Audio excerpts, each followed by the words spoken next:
Hi everyone, ICSE board class 9 third chapter. সেটা কি? সেটা হচ্ছে ওয়াটার।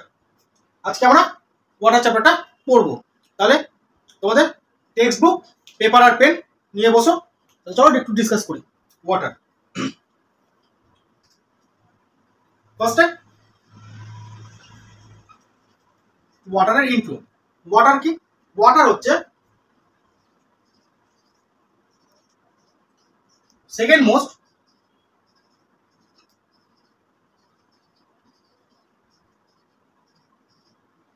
সাবস্টেন্স অন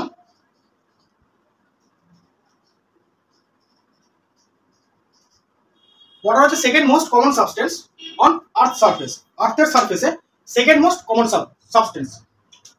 কার্বো ফার্স্ট কে? ফার্স্ট হচ্ছে আফটার এয়ার। তাহলে সব থেকে মোস্ট কমন সাবস্টেন্স হচ্ছে আর্থের সারফেসে কে? এয়ার। আর এয়ারের পরে ওয়াটার। ঠিক আছে, সেকেন্ড মোস্ট কমন সাবস্টেন্স। আর কি? আর হচ্ছে ওয়াটার যতগুলো আমাদের নেচারে কেমিক্যাল রিয়াকশনস হয়, ঠিক আছে, যতগুলো কেমিক্যাল রিয়াকশনস আমাদের নেচারে হয় সবগুলো ওয়াটারের প্রেজেন্সে হতে পারে। তার জন্য কি বলে যায়, উইলিয়াম ওয়ার্ডসওয়ার্থ এই জন্য ওয়াটারকে কি বলেছিলেন?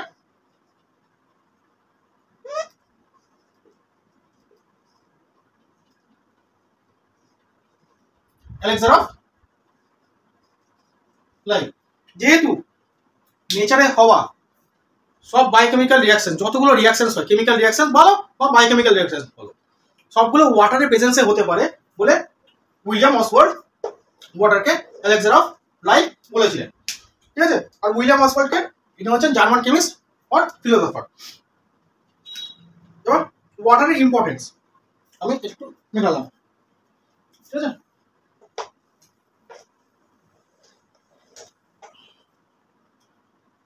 এবার ওয়াটারের ইম্পর্টেন্স। ওয়াটারের ইম্পর্টেন্স কি? ওয়াটারের ইম্পর্টেন্স হচ্ছে ফার্স্ট ইম্পর্টেন্স ওয়াটারের, এটা কি আমাদের অ্যানিমেল বলো বা প্লান্ট বলো সবার ক্ষেত্রে ওয়াটারের দরকার পড়ে। কিসের জন্য? গ্রোথের জন্য। তাহলে ফার্স্ট ইম্পর্টেন্স কি ওয়াটারের? Growth of plants and animals. Animal আর প্লান্টের লাইফের জন্য আমাদের ওয়াটারের দরকার। ঠিক আছে, এটা হচ্ছে ফার্স্ট ইম্পর্টেন্স। ওয়াটার ছাড়া লাইফের এক্সিস্টেন্সে পসিবল না। তার জন্যই কি বলেছিলেন উইলিয়াম ওয়ার্ডসওয়ার্থ ওয়াটারকে এলেক্সার অফ লাইফ বলেছিলেন, মানে লাইফের জন্য অমৃত, যা ছাড়া লাইফ ইম্পসিবল। সেকেন্ড কি আমাদের ধরো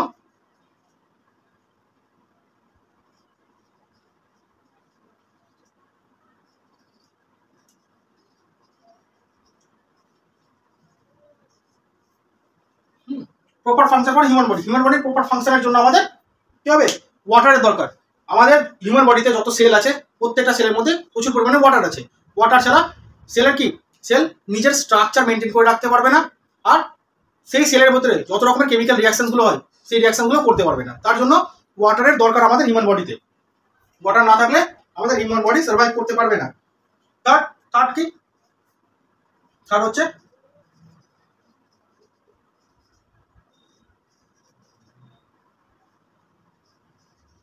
ইন্ডাস্ট্রিয়াল পারপাসে আমাদের ওয়াটার দরকার। কিরকম ইন্ডাস্ট্রিয়াল পারপাসে? এরকম সব থেকে কমন হচ্ছে এগ্রি।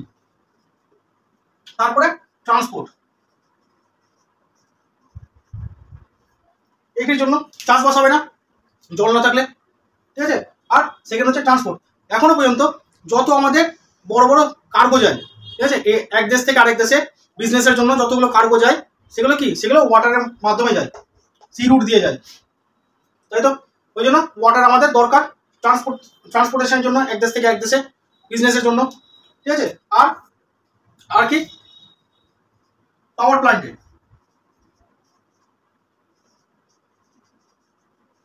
পাওয়ার প্ল্যান্টসের দরকার, সেটা যাই হোক না কেন, হাইড্রো অর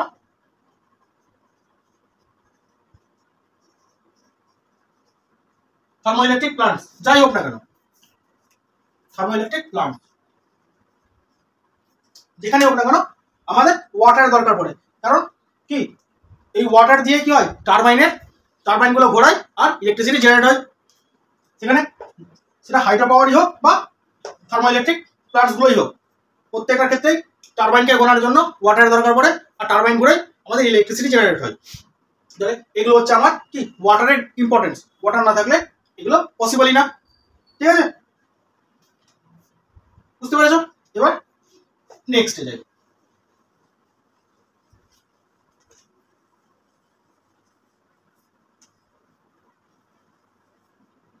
নেক্সট কি, নেক্সট হচ্ছে অকারেন্স।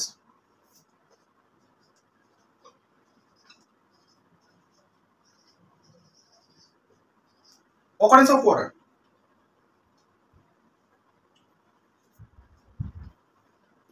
ওয়াটারকে আমরা কোথায় কোথায় পাই? ওয়াটারকে আমরা দুটো ফর্মে পাই। ঠিক আছে, ওয়াটারকে আমরা মেনলি দুটো ফর্মে পাই। একটা কি ফ্রি স্টেট, আর একটা হচ্ছে কম্বাইন্ড স্টেট।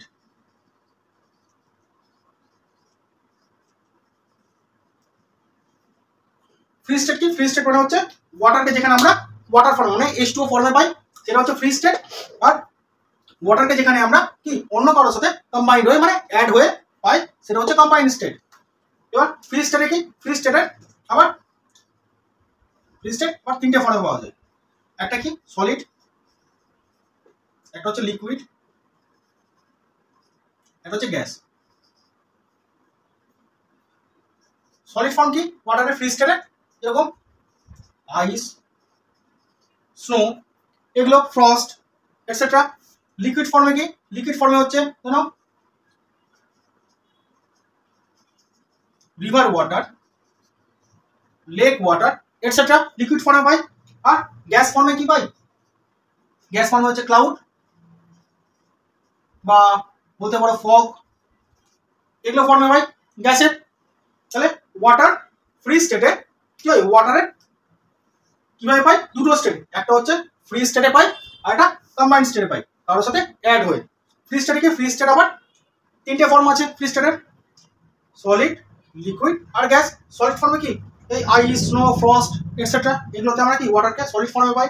লিকুইড ফর্মে কি river water, lake water, ocean, sea water এগুলোতে। আর গ্যাসিয়াস ফর্মে কি, গ্যাসিয়াস ফর্মে আমরা কি কোথায় পাই?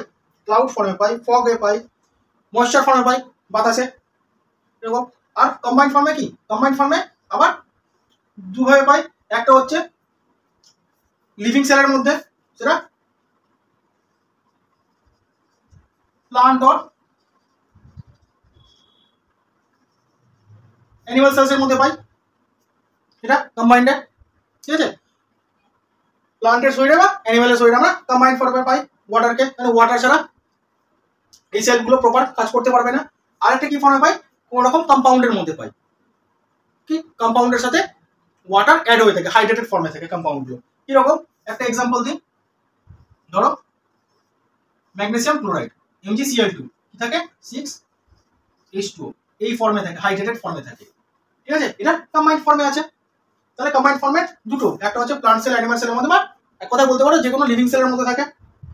আর সেকেন্ড হচ্ছে কি বিভিন্ন রকম কম্পাউন্ডের হাইড্রেটেড ফর্মে থাকে। যেরকম এক্সাম্পল কি, এক্সাম্পল হচ্ছে ম্যাগনেসিয়াম ক্লোরাইড 6H2O এই ফর্মে। তাহলে বুঝতে পারলে ওয়াটারকে আমরা কিভাবে নেচারের মধ্যে পাই। ঠিক আছে, তাহলে আমি আশা করি বুঝেছ। একটু ভিডিওটা পজ করে দেখবে, চারটা আমি একটু মেটালাম। তাহলে এবার নেক্সট কি, নেক্সট হচ্ছে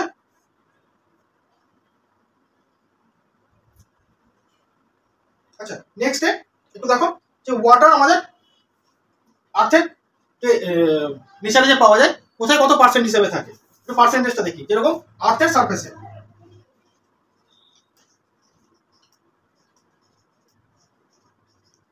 কত পার্সেন্ট থাকে? অ্যাপ্রক্স 75% থাকে। ঠিক আছে, হিউম্যান বডিতে কত থাকে? অ্যাপ্রক্স 70% থাকে। তারপর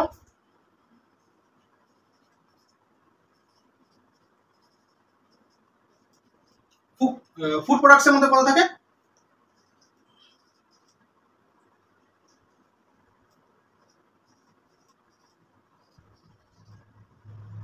গ্রিন ভেজিটেবলসের মধ্যে অ্যাপ্রক্স 80 to 90% থাকে। আর ড্রাই সিরিয়ালস যেগুলো আছে তার মধ্যে কত থাকে? অলমোস্ট 2 to 5% থাকে। ঠিক আছে, তাহলে ওয়াটার আর্থের সারফেসে অলমোস্ট 75% থাকে, হিউম্যান বডিতে অলমোস্ট 70% থাকে, আর ফুড প্রোডাক্টসের মধ্যে গ্রিন ভেজিটেবলস যেগুলো আছে সেগুলোর মধ্যে 80 থেকে 90% থাকে, আর ড্রাই সিরিয়ালসগুলোর মধ্যে কি থাকে? 2 to 5% থাকে। ঠিক আছে, এবার নেক্সট হচ্ছে ওয়াটার সাইকেল।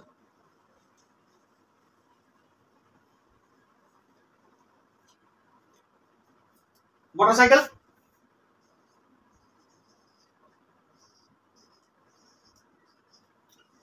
ওয়াটার সাইকেল কি?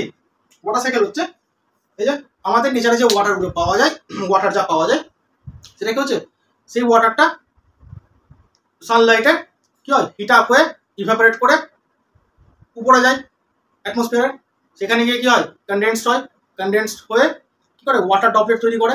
আর ওয়াটার ড্রপলেট একটা সময় কি হয়, এত ওর ওয়েটটা বেড়ে যায়, কি হয়, গ্র্যাভিটি যখন অ্যাট্রাক্ট করে প্রচণ্ড, তখন ওয়াটার ড্রপলেটগুলো রেন হিসেবে আবার আর্থে ফিরে আসে। দিয়ে কি হয়, রিভার, লেক বা এক কথায় ওয়াটার বডি যেগুলো যেখান থেকে ইভাপোরেট করে ওয়াটার গেছিলো আবার সেগুলোকে ফিল আপ করে। এভাবে কি একটা সাইক্লিক প্রসেসে ওয়াটার কি হয়, ঘুরতে থাকে বিভিন্ন রকম ফর্ম চেঞ্জ করে করে।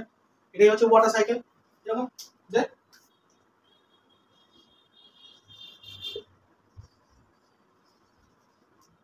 ওয়াটার বডিজ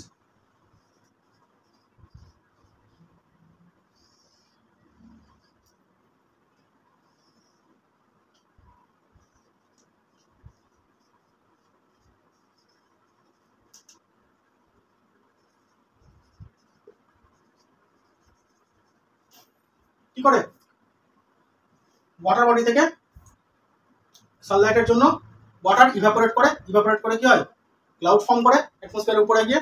আর সেই ক্লাউডটা যখন ওয়াটারকে অ্যাকুমুলেট করতে থাকে, করতে করতে কি হয়, যখন আর উপরে ধরে রাখতে পারে না, তখন গ্র্যাভিটির টানে কি হয়, আবার রেইন ওয়াটার হয়ে ওয়াটার বডিগুলোতে ফিরে আসে। এভাবে একটা কি সাইকেল চলতে থাকে। এটাকে আমরা কি বলি, ওয়াটার সাইকেল বলি। ঠিক, ক্লিয়ার? এবার নেক্সট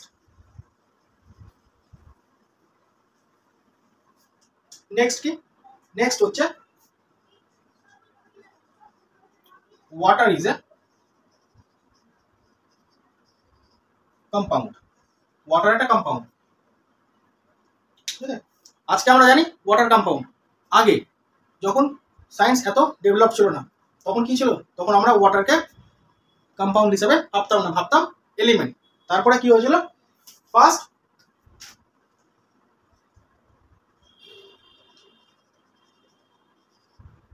হেনরি ক্যাভেন্ডিশ ফার্স্ট কি করেছিলেন, ফার্স্ট বলেছিলেন কি, 2 ভলিউম H2 প্লাস একটা 1 ভলিউম O2 মিলে কি ফর্ম করছে, ওয়াটার ফর্ম করেছে।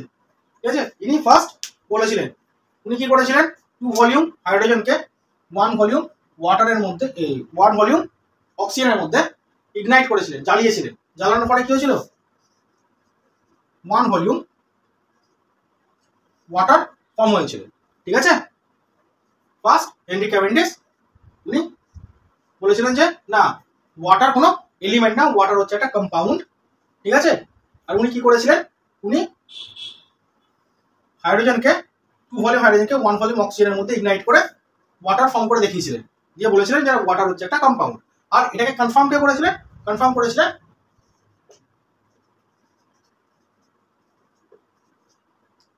Andrea one লাভোইসিয়ার। ঠিক আছে, উনি এটাকে কনফার্ম করেছিলেন না, এটা ঠিক। ঠিক আছে,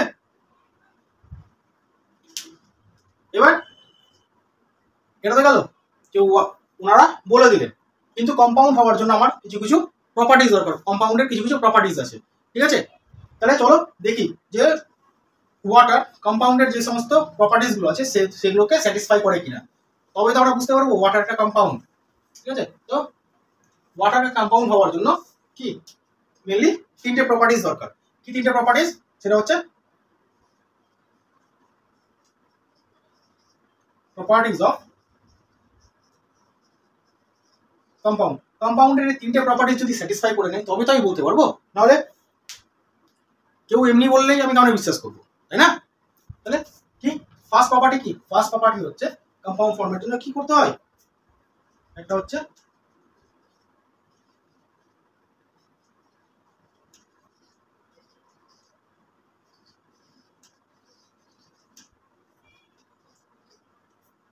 ফিক্স প্রপোর্শনে, ওয়েটেড ফিক্স প্রপোর্শনে আমাকে কম্বাইন্ড হতে হবে কিছু এলিমেন্টকে, তবে তো সেটা কম্পাউন্ড ফর্ম করবে, তাহলে নাহলে তো কি হবে, মিক্সচার হয়ে যাবে।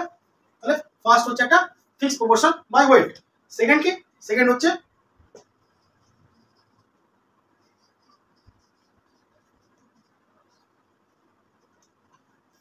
কম্পাউন্ডের মধ্যে নিউ প্রপার্টিজ থাকতে হবে, ঠিক আছে। ওর কনস্টিটিউয়েন্ট এলিমেন্টগুলো যা যা প্রপার্টিজ আছে সেই প্রপার্টিজগুলো বাদ দিয়ে কম্পাউন্ডের মধ্যে একটা তার নিজস্ব কি প্রপার্টিজ থাকতে হবে। যদি না থাকে তাহলে আমরা কি বলি, মিক্সচার বলি। তাহলে এটা হতে হবে সেকেন্ড ক্রাইটেরিয়া। থার্ড ক্রাইটেরিয়া কি? থার্ড ক্রাইটেরিয়া হচ্ছে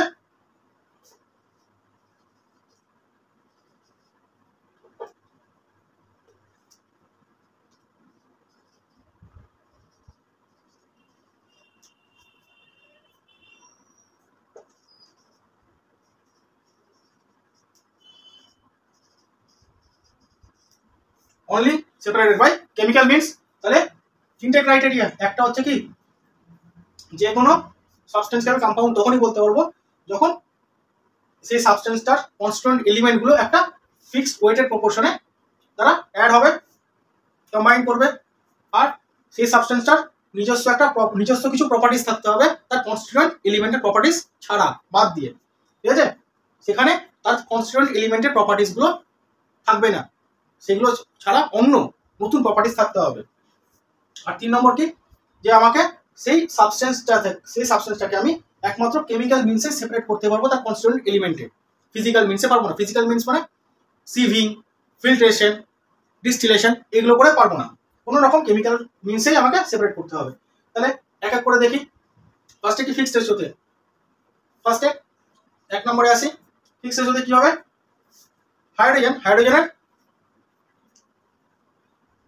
রিলেটিভ অ্যাটমিক মাস কত, 2, এই রিলেটিভ অ্যাটমিক মাস হচ্ছে 1, আর হাইড্রোজেন কত থাকে, H2O এই ফর্মে থাকে। তাহলে হাইড্রোজেনের রিলেটিভ অ্যাটমিক মাস হচ্ছে 1, হাইড্রোজেন কটা আছে, দুটো, 1 × 2 is 2। অক্সিজেনের কত রিলেটিভ অ্যাটমিক মাস 16, তার মানে এটা কত হচ্ছে 2:16 ইকুয়াল টু 1:8। এই ওইটার রেশিওতে কি হয়, ওয়াটার ফর্ম করে, আর এটা সব জায়গার জন্য ফিক্সড। তার মানে আমাদের এখানেও 1:8 রেশিওতে ওয়াটার ফর্ম করবে এই ওয়েটার রেশিওতে। আদার্স যে কোনো দেশে যাও, আর্থের বাইরে যাও, যেখানেই যাও না কেন, সেখানে এই রেশিওতেই কি হবে, ওয়াটার ফর্ম করবে 1:8 এর, ঠিক আছে। তাহলে ফার্স্ট ক্রাইটেরিয়া আমার কি করলো, স্যাটিসফাই করলো। সেকেন্ড হচ্ছে নিউ প্রপার্টিজ। নিউ প্রপার্টিজ কি, হাইড্রোজেন এটা হচ্ছে একটা গ্যাস, অক্সিজেন এটা হচ্ছে একটা গ্যাস, দুজনের গ্যাস, কিন্তু ওয়াটার H2O এটা কি, এটা একটা লিকুইড, ঠিক। তারপরে হচ্ছে হাইড্রোজেন কি, হাইড্রোজেন হচ্ছে ইনফ্লেমেবল ম্যাটেরিয়াল, আগুনে পড়ে আগুন জ্বালানো যায়। আর ওয়াটার কি, ওয়াটার হচ্ছে ফায়ারকে সাপোর্ট করে, কিন্তু ওয়াটার বলছি সরি, অক্সিজেন, অক্সিজেন কি করে, ফায়ারকে সাপোর্ট করে, অক্সিজেনের অ্যাবসেন্সে কি হয়, বার্নিং হয় না। তাহলে এটা কিন্তু এর দুটোর কোনো প্রপার্টি ওয়াটারের মধ্যে নেই। হাইড্রোজেনের মতো ওয়াটার জ্বলে না, হ্যাঁ, তার মানে ওয়াটার কি ফ্লেমেবল ম্যাটেরিয়াল না। আবার অক্সিজেনের মতো ওয়াটার কি করে, ফায়ারকে সাপোর্টও করে না। উল্টে কি হয়, এটাকে আমরা ওয়াটার দিয়ে কি হয়, আগুন নেভাই। তার মানে এর প্রপার্টিজ গুলো, এর কনস্টিটিউয়েন্ট এলিমেন্টের প্রপার্টিজ থেকে টোটালটাই আলাদা। তার মানে এর মধ্যে কি নিউ প্রপার্টিজ আছে। সেকেন্ড ক্রাইটেরিয়া স্যাটিসফাই করলো। থার্ড কি হচ্ছে, only separated by chemical means. তাহলে কি হয়, আমরা নর্মালি ফিল্টার করে হোক বা সিভিং এর মাধ্যমে, ডিস্টিলেশনের মাধ্যমে ওয়াটারকে সেপারেট করতে পারি। ওয়াটারের যে কনস্ট্যান্ট এলিমেন্টগুলো আছে হাইড্রোজেন আর অক্সিজেন, সেগুলোকে সেপারেট করতে পারি না। একমাত্র যদি আমাকে সেপারেট করতে, তাহলে কি করতে হবে, সেটা প্রসেস হচ্ছে কি ইলেকট্রোলিসিস। এই প্রসেসের মাধ্যমে আমাকে সেপারেট করতে হবে। আর এটা কি, এটা হচ্ছে একটা কেমিক্যাল প্রসেস, কেমিক্যাল মিনস। তাছাড়া নর্মালি ফিল্ট্রেশন বলো, সিভিং বলো, এগুলোর মাধ্যমে আমরা করতে পারি না যে কনস্ট্যান্ট এলিমেন্টকে সেপারেট। তার মানে থার্ড ক্রাইটেরিয়াও আমরা স্যাটিসফাই করলো। তার মানে কি হলো, কি প্রমাণ হলো, এটা water is a compound. Clear, বুঝতে পারলে? যদি বুঝতে পারো, ভালো লেগে থাকে, তাহলে একটু লাইক কমেন্ট করো, আর ভিডিওটাকে যতটা পারবে একটু শেয়ার করো। চলো এবার নেক্সটে যাই।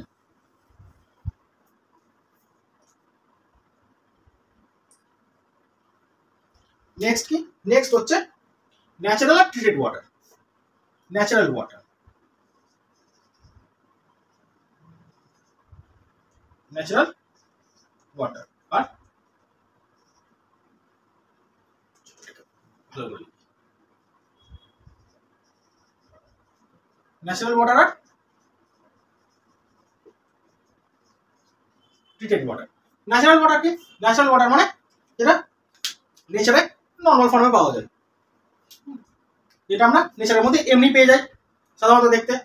যেরকম কি লেক ওয়াটার,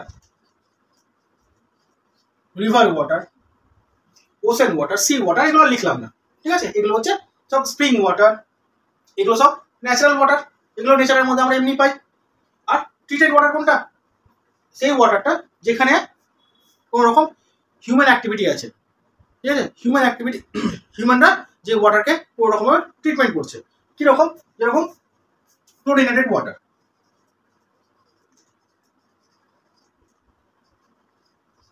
যেটা সাধারণত কি হয়, ওই সুইমিং পুল টুলে ইউজ করে মানুষ ক্লোরিনেটেড ওয়াটার। এখানে কি হয়, মানুষ কি করে, ওয়াটারের মধ্যে ক্লোরিন গ্যাসকে ডিসলভ করে, তারপরে কি করে, এটাকে ডিসইনফেক্ট করে, বিভিন্ন রকম জার্মস থেকে, ব্যাকটেরিয়া, ভাইরাস থেকে ক্লিন করায় ক্লোরিনেটেড ওয়াটার। তাহলে এটা কি করছে, এটা হিউম্যান ট্রিটমেন্ট করছে জার্ম ফ্রি করার জন্য এটা। তারপরে বিভিন্ন রকম ফিল্টার ওয়াটার, বিভিন্ন প্রসেসে আমরা কি করি, ব্যাকটেরিয়া, ভাইরাস ফ্রি করতে চাই ফিল্টার করে এটা। তাহলে এগুলো কি হচ্ছে, এগুলো সব হচ্ছে কি ট্রিটেড ওয়াটার, এখানে হিউম্যান অ্যাক্টিভিটি আছে, বুঝতে পারলে?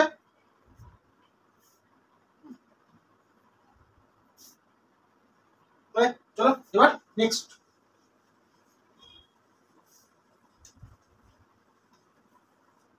নেক্সট কি, নেক্সট হচ্ছে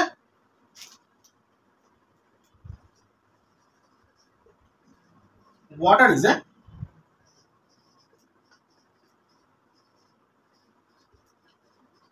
ইউনিভার্সাল সলভেন্ট, ঠিক আছে। এটা স্টার্ট রাখলাম, এটা খুব ইম্পর্টেন্ট, ঠিক আছে। এটা ম্যাক্সিমাম টাইম কোশ্চেন দেখবো, water is called universal solvent. কেন ইউনিভার্সাল সলভেন্ট ওয়াটারকে বলে? আচ্ছা, তার আগে আমরা এটা দেখি সলভেন্ট কি, ঠিক আছে। সলভেন্ট কি, এটা তো এখানে তিনটে জিনিস আছে, আমরা এক এক করে বুঝি। একটা হচ্ছে সলিউট, সলভেন্ট আর সলিউশন। আগে একটু বুঝে নিই, দেন এই কোশ্চেনটা যাচ্ছি যে কেন ওয়াটারকে আমরা ইউনিভার্সাল সলিউট বলি। সলিউট কি, সলিউট হচ্ছে a substance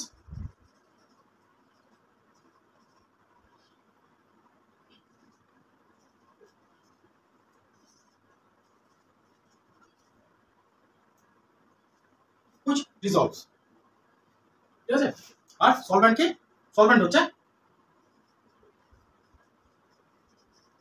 dissolve medium. R solution কি, সলিউশন হচ্ছে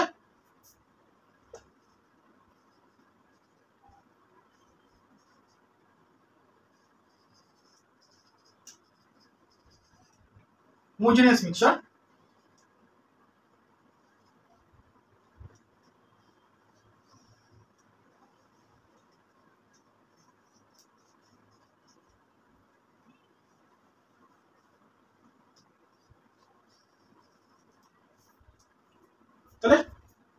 আগে একটু দেখি সলিড কি। সলিড হচ্ছে এ সাবস্টেন্স হুইচ ডিসলভস, একটা এমন সাবস্টেন্স যেটা কি হয়, যেটা গুলে যায়, ডিসলভ করে, ঠিক আছে, তাকে আমরা সলিড বলি। আর যার মধ্যে ডিসলভ হয়, ডিসলভ মিডিয়াম, ঠিক আছে, হ্যাঁ, বা এটা হচ্ছে মিডিয়াম অফ ডিসলিউশন, যার মধ্যে ডিসলভ করছে, ঠিক আছে, সেটাকে আমরা কি বলি, সেটাকে আমরা বলি সলভেন্ট। আর সলিউশন কি, যখন সলিউট সলভেন্টের মধ্যে ডিসলভ হয়ে একটা হোমোজিনিয়াস মিক্সচার তৈরি করে। হোমোজিনিয়াস মিক্সচার মানে যে যদি একটা কোনো কন্টেনারের মধ্যে সলিউট আর সলভেন্ট মিক্স হয়, সলভেন্টের মধ্যে সলিউট মিক্স হয়, আর সেটা যদি এই পুরো কন্টেনারটা জুড়ে থাকে, তাহলে কি হবে, কন্টেনারটার এই পোর্শনে সলিউট আর সলভেন্ট যতটা আছে এই পোর্শনেও সেমই থাকবে, ঠিক আছে, তাদের রেশিও সেম থাকবে, হ্যাঁ, এই পোর্শনও সেম থাকবে, এই পোর্শনও সেম থাকবে, মানে সব জায়গাতে ওভারঅল সব জায়গাতে একই রকম থাকবে, সেটাকে বলে হোমোজিনিয়াস মিক্সচার, ঠিক আছে। তাহলে বুঝতে পারলে সলিড কোনটা, যে সাবস্টেন্সটা আমার ডিসলভ করছে সেটা হচ্ছে সলিড বলি, যার মধ্যে ডিসলভ করছে সেটাকে আমরা সলভেন্ট বলি, আর সলিড সলভেন্টের মধ্যে ডিসলভ হয়ে একটা হোমোজিনিয়াস মিক্সচার যখন তৈরি করে তখন সেই মিক্সচারটাকে আমরা সলিউশন বলি। সলিডের এক্সাম্পল কি, এক্সাম্পল হচ্ছে ধরো NaCl, salt, normal table salt. সলভেন্টের কি H2O, আর যখন NaCl আর H2O মিলে কি করলো, একটা সলিউশন ফর্ম করলো, মিক্সচার ফর্ম করলো, সেটাকে তখন আমরা কি বলবো, সলিউশন। বুঝতে পারলে, ক্লিয়ার হচ্ছে, সলিউট, সলভেন্ট আর সলিউশন। এবার কি বলছি, এবার ওয়াটারকে আমি ইউনিভার্সাল সলভেন্ট কেন বলছি, ইউনিভার্সাল সলভেন্ট এই জন্যই বলছি যে অলমোস্ট নেচারে পাওয়া ম্যাক্সিমাম জিনিস, ঠিক আছে, ম্যাক্সিমাম কি, যেরকম নেচারে পাওয়া বিভিন্ন রকম সল্ট, তারপরে কার্বোহাইড্রেটস,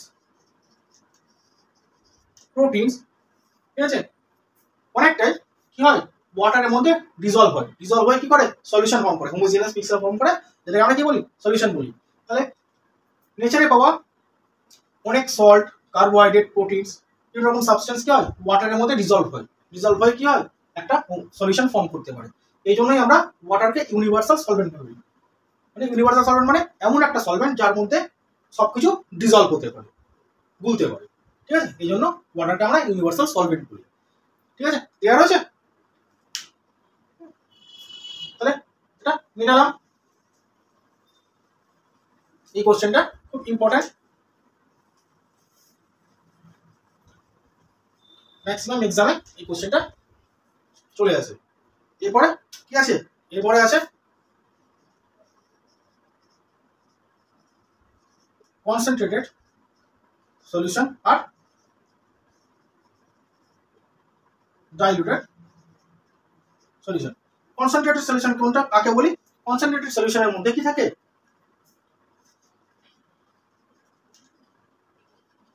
ম্যাক্সিমাম আমার সলিউট থেকে সলিডের পরিমাণটা বেশি থাকে, কনসেন্ট্রেটেড মানে কি, ঘন গাঢ়, তার মধ্যে সলিডের পরিমাণ ম্যাক্সিমাম থাকে, আর মিনিমাম কি থাকে, সলভেন্ট, সলভেন্ট এখানে মিনিমাম থাকে, তাকে আমরা কি বলি, কনসেন্ট্রেটেড সলিউশন বলি। তাহলে অল্প জলের মধ্যে যদি প্রচুর আমরা NaCl ডিসলভ করি তাহলে সেটাকে কি বলবো, কনসেন্ট্রেটেড সলিউশন। আর ডাইলুটেড সলিউশন কি হবে, এখানে মিনিমাম সলিউট থাকবে আর ম্যাক্সিমাম সলভেন্ট থাকবে। তার মানে অল্প NaCl যদি আমি অনেকটা জলের মধ্যে গুলি তাহলে সেটা কি তৈরি করবে, সেটা ডাইলুটেড সলিউশন তৈরি করবে, সেখানে NaCl এর পরিমাণ কম আর ওয়াটারের পরিমাণ বেশি, মিনিমাম সলভেন্ট আর ম্যাক্সিমাম, এই মিনিমাম সলিউট আর ম্যাক্সিমাম সলভেন্ট, সেটা তৈরি হবে কি, ডাইলুট সলিউশন। বুঝতে পারলে, এবার ট্রু সলিউশন, ট্রু সলিউশন কাকে বলে, সলিউশনে যেটা অ্যাকচুয়াল সত্যিকারের সলিউশন, ঠিক আছে, যেটাকে ট্রু সলিউশন বলা হয়। তার কি কি প্রপার্টিস থাকে, তার কি কি ক্রাইটেরিয়া থাকে, তো সলিউশন তো করছি, এবার ট্রু সলিউশনের কি কি প্রপার্টিস। একটা ট্রু সলিউশন কি, এদের নিজস্ব কিছু প্রপার্টিস আছে, কি প্রপার্টিস, একটা ফার্স্ট কি, এদের নেচার। নেচার, এদের নেচার কি হবে? এরা জানো তো ট্রান্সপারেন্ট হবে, ঠিক আছে? এদের নেচার কি হবে? এরা ট্রান্সপারেন্ট হবে আর হোমোজিনিয়াস হবে। হোমোজিনিয়াস মানে এই বললাম যে একটা কন্টেনারের মধ্যে যদি টু সলিউশন আমি দিয়ে দিই, তাহলে কন্টেনারের উপরের পোর্শন হোক, মিডল পোর্শন হোক, নিচের পোর্শন হোক, যেখানেই হোক না কেন সব জায়গাতে সলিউট আর সলভেন্টের রেশিও আমার সেম থাকবে, ঠিক আছে? তাহলে এদের নেচার কি হবে? হোমোজিনিয়াস হবে আর পুরো যে সলিউশনটা তৈরি হবে সেই সলিউশনটা কি হবে? ট্রান্সপারেন্ট হবে, ক্লিয়ার থাকবে। সেকেন্ড কি? সেকেন্ড এদের পার্টিকেলের সাইজ। পার্টিকেল সাইজ কি? যে সলিউটের, যে সলিউট আমরা ইউজ করি সেই সলিউটের পার্টিকেল সাইজ কেমন হবে? এদের সলিউটের পার্টিকেল সাইজ সাধারণত কি হয়? মলিকুলার লেভেলে থাকে একদম।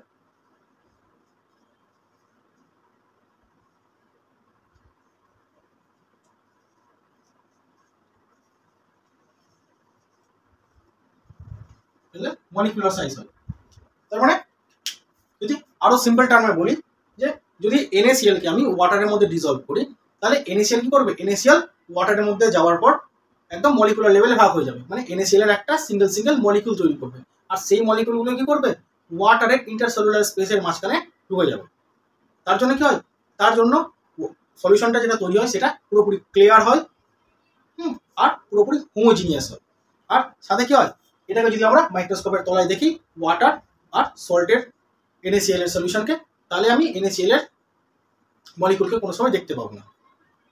তাহলে পার্টিকুলার সাইজ কি একদম মলিকুলার লেভেলের অবধি হয়, মলিকুলার সাইজে হয়, হ্যাঁ, আর এটা মাইক্রোস্কোপের নিচে দেখা যায় না। থার্ড কি? থার্ড হচ্ছে এদের সেপারেশন।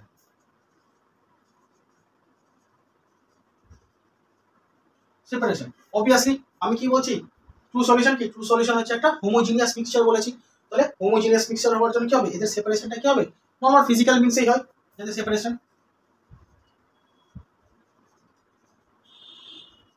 এদের সেপারেশন ফিজিক্যাল মিন্সে হয়। কেমিক্যাল মিন্সের হতে গেলে তাহলে কি হতো? এরা কম্পাউন্ড হয়ে যেত, কিন্তু এটা কম্পাউন্ড তো না, এটা মিক্সচার হওয়ার জন্য কি হয়? এদের ফিজিক্যাল মিন্সেই এদেরকে সেপারেট করে দিয়েছি। এরকম যদি NaCl আর ওয়াটারের সলিউশনকে আমরা কি করি? একটু হিট করি, ডিস্টিল করি, তাহলে হিট করে যদি ডিস্টিল করি, তাহলে ওয়াটার ইভাপোরেট করে ডিস্টিলেশনের মাধ্যমে আবার ওয়াটার ফিরে পাবো, আর যে কন্টেনারের মধ্যে হিট করছি সেই কন্টেনারের মধ্যে কি থাকবে? আমার NaCl প্রেসিপিটেট করে থাকবে। এভাবে সুগারের সলিউশনকেও ওয়াটার আর সুগারের সলিউশনকে আমরা সেপারেট করতে পারবো ফিজিক্যাল মিন্সে, জাস্ট হিট করে ডিস্টিল করে, ঠিক আছে? তাহলে টু সলিউশনের এগুলো হচ্ছে কিছু কিছু প্রপার্টিস। ক্লিয়ার হচ্ছে? এবার নেক্সট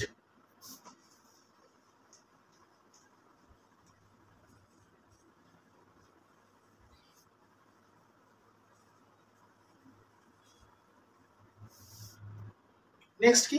নেক্সট হচ্ছে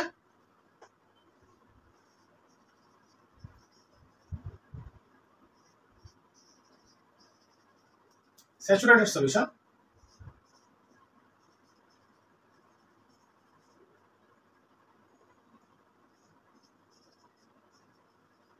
আনস্যাচুরেটেড সলিউশন আর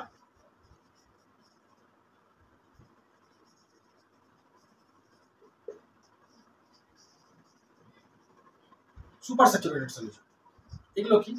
কোনো একটা গিভেন টেম্পারেচার, যখন আমার কাছে টেম্পারেচার দেওয়া থাকবে, ঠিক আছে? যখনই আমরা কোনো কিছু সলিউশন বলবো, ঠিক আছে, যে আমরা ওয়াটারের মধ্যে NaCl কে ডিজলভ করে একটা সলিউশন তৈরি করছি, বা ওয়াটারের মধ্যে সুগারকে ডিজলভ করে সলিউশন তৈরি করছি, বা যে কোনো সলভেন্টের মধ্যে যে কোনো সলিউটকে ডিজলভ করে একটা সলিউশন তৈরি করছি, আমাদের টেম্পারেচার মেনশন করে রাখতে হবে, টেম্পারেচার মাস।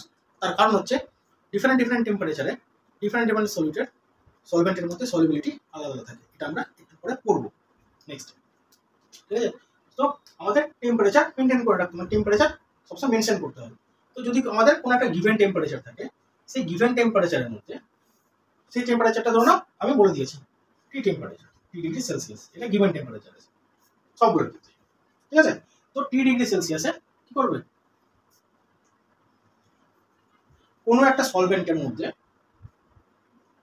সলিউট যে ম্যাক্সিমাম ক্যাপাসিটিতে ডিজলভ হতে পারে, কোনো একটা সলিউট ম্যাক্সিমাম ক্যাপাসিটিতে ডিজলভ হতে পারে, তারপরে কি হবে? তারপরে সেই সলিউটটা ওই সলভেন্টের মধ্যে আর ডিজলভ করবে না, এক্সট্রা করে দিতে গেলেও কি হবে? প্রেসিপিটেট করে যাবে, ডিজলভ আর হবে না। তো যখন কোনো গিভেন টেম্পারেচারে কোনো একটা সলভেন্টের মধ্যে কোনো সলিউট তার ম্যাক্সিমাম ক্যাপাসিটিতে ডিজলভ করে যে সলিউশনটা তৈরি করে সেটাকে আমরা কি বলি স্যাচুরেটেড সলিউশন, মানে স্যাচুরেটেড হয়ে গেছে। স্যাচুরেশন মানে কি তার ম্যাক্সিমাম ক্যাপাসিটিতে কাজ করা, সেটাকে আমরা স্যাচুরেশন বলি। তাহলে স্যাচুরেটেড সলিউশন কি, যখন কোনো একটা গিভেন টেম্পারেচারে কোনো একটা গিভেন সলভেন্টের মধ্যে সলিউট তার ম্যাক্সিমাম ক্যাপাসিটিতে রিজলভ হয়েছে, তখন তাকে কি বলবো স্যাচুরেটেড সলিউশন। আর তার থেকে যদি কমে হয়, তার থেকে কম আমরা সলিউটকে ডিজলভ করছি, তাহলে সেটা কি হবে, সেটা হবে আনস্যাচুরেটেড, মানে এখনো স্যাচুরেশন লেভেলে যায়নি, এখনো ওর মধ্যে আরো কিছু পরিমাণ সলিউট ডিজলভ হতে পারবে, সেটা হচ্ছে কি আনস্যাচুরেটেড সলিউশন। আর সুপার স্যাচুরেটেড সলিউশন কাকে বলে, কি যখন আমি একটা স্যাচুরেটেড সলিউশন তৈরি করেছি একটা সলভেন্টের মধ্যে, একটা সলিউটের ম্যাক্সিমাম ক্যাপাসিটিতে ডিজলভ করিয়েছি, কোনো একটা সলভেন্টের মধ্যে কোনো একটা সলিউটকে তার ম্যাক্সিমাম ক্যাপাসিটিতে ডিজলভ করিয়ে নিয়েছি, করে আমি একটা স্যাচুরেটেড সলিউশন তৈরি করে নিয়েছি, ঠিক আছে, কোনো একটা গিভেন টেম্পারেচার টি ডিগ্রি টেম্পারেচারে। তাহলে কি হলো, সেটা স্যাচুরেটেড সলিউশন তৈরি হয়ে গেল। এবার সেই স্যাচুরেটেড সলিউশনকে যদি আমি টেম্পারেচার রাইজ করি, ঠিক আছে, টেম্পারেচার যদি রাইজ করি তাহলে কি হবে, টেম্পারেচার রাইজ করলে এখনই কি বলেছিলাম সলিউশনের স্যাচুরেশন টেম্পারেচারের উপর ডিপেন্ড করে সলিবিলিটি। তাহলে টেম্পারেচার যখন রাইজ করবো তখন কি হবে, সলিউটের ক্যাপাসিটি বাড়বে সলভেন্টের মধ্যে ডিজলভ হওয়ার। তাহলে আমার কি ছিল, আমার স্যাচুরেটেড সলিউশন ছিল আমার কাছে, আমি টেম্পারেচারকে রাইজ করালাম, রাইজ করলে কি হবে, সলিউশনের টেম্পারেচার যখন বাড়বে সলভেন্টের মধ্যে সলিউটের ডিজলভ হওয়ার ক্যাপাসিটি বাড়বে, এবং কি হবে তার স্যাচুরেটেড লেভেলের থেকেও সে বেশি পরিমাণে ডিজলভ হতে পারবে সলিউট। যখন কোনো একটা সলিউট হাই টেম্পারেচারে তার সলভেন্টের মধ্যে তার ক্যাপাসিটির থেকে বেশি পরিমাণে ডিজলভ হতে পারে, তখন যে সলিউশনটা তৈরি হয় তাকে আমরা কি বলি সুপার স্যাচুরেটেড সলিউশন। স্যাচুরেশনের থেকেও বেশি পরিমাণে সলিউট আমার ডিজলভ হয়ে আছে। আর কি হবে, যখন আবার ওই হাই টেম্পারেচার থেকে আবার যখন টি ডিগ্রিতে, আমরা সব সলিউশনকে টি ডিগ্রিতে নিয়েছিলাম, টি ডিগ্রিতে যখন আসবে সলিউশনটার টেম্পারেচার, তখন কি হবে, যে এক্সট্রা যে এক্সেস সলিউটটা ডিজলভ হয়েছিল সেই সলিউটটা কি হবে আবার প্রেসিপিটেট পড়ে যাবে, সলিউশন থেকে বেরিয়ে যাবে, ঠিক আছে। তো সেই রকম সলিউশনকে কি বলি আমরা সুপার স্যাচুরেটেড সলিউশন। আর এই সুপার স্যাচুরেটেড সলিউশন শুনতে অনেক বেশ একটা কমপ্লিকেটেড জিনিস মনে হলো, এই সুপার স্যাচুরেটেড সলিউশন আমরা প্রায় প্রত্যেক দিনই দেখি ডে টু ডে লাইফে। সেটা কি, তার বেস্ট এক্সাম্পল কি আমাদের মিষ্টির রস, ঠিক আছে, দেখবে মিষ্টির দোকানগুলোতে যে মিষ্টির রস বানায় কি করে, জলকে নেয়, জলকে গরম করে, জলকে গরম করে সেই গরম জলের মধ্যে কি হবে একটু একটু করে চিনি অ্যাড করতে থাকে। তাহলে নর্মাল টেম্পারেচার যেটা হয় আমাদের, ঠিক আছে, ওই 25-30 এরকম টেম্পারেচারে কি হয়, যে পরিমাণ আমার চিনি ডিজলভ করতে পারে ওয়াটারের মধ্যে, তার থেকে অনেক বেশি পরিমাণে কি হয় মিষ্টির রসের মধ্যে চিনি ডিজলভ করে, এবং চিনি ডিজলভ করায় মিষ্টির দোকানের লোকজন। আর যখন আবার ওই হাই টেম্পারেচার থেকে নর্মাল রুম টেম্পারেচারে চলে আসে, নর্মাল টেম্পারেচারে যখন সেই মিষ্টির রসটা আসে, দেখবে যখন চিনির রস যে সমস্ত মিষ্টিতে গাঢ় থাকে সেই সমস্ত মিষ্টির গায়ে কি হয়, রস ঠান্ডা হওয়ার পর ক্রিস্টাল জমে যায় চিনির, ঠিক আছে। তাহলে কি হচ্ছে, যে এক্সেস যেটা সলিউট ডিজলভ হয়েছিল হাই টেম্পারেচারের জন্য, সেটা আবার কি হলো, সেটা সলিউশন থেকে বেরিয়ে গেল, বেরিয়ে গিয়ে কোথায় যায়, চিনির রসের উপর, সরি মিষ্টিগুলোর উপর লেগে থাকে, স্পেশালি দেখবে জিলিপির উপর। তাহলে মিষ্টির দোকানে মিষ্টির রস কি বলে, মিষ্টি রসকে সুইট সিরাপ,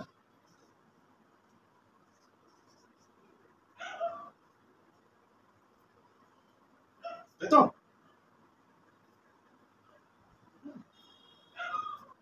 তাহলে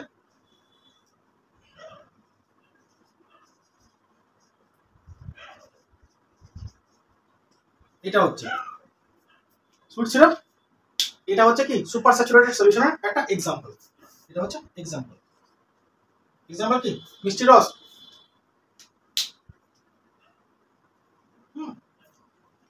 তাহলে বুঝতে পারলে সুপার স্যাচুরেটেড সলিউশন আর আনস্যাচুরেটেড আর স্যাচুরেটেড সলিউশন কাকে বলে। তাহলে চলো এবার সলিবিলিটি কি জিনিস, সলিবিলিটি একটু দেখি।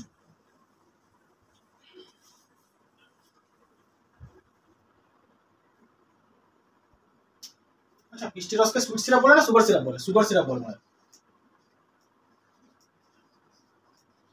সরি ঠিক করে নেবে। মিষ্টি রসকে সুগার সিরাপ বলে। এবার হচ্ছে সলিবিলিটি।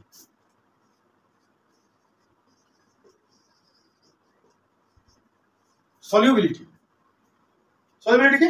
সলিউবিলিটির ডেফিনেশন হচ্ছে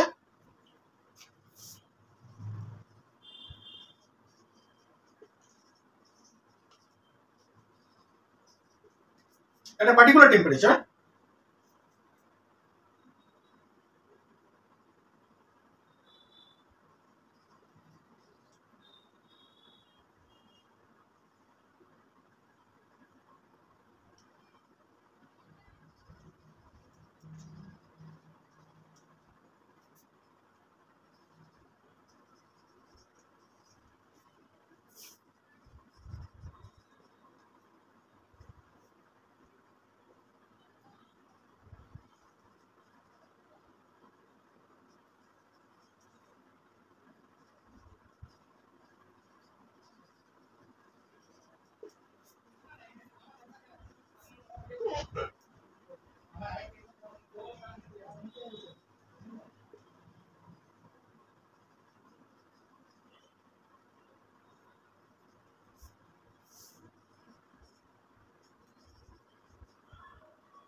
তাহলে সলিউবিলিটির ডেফিনেশন কি?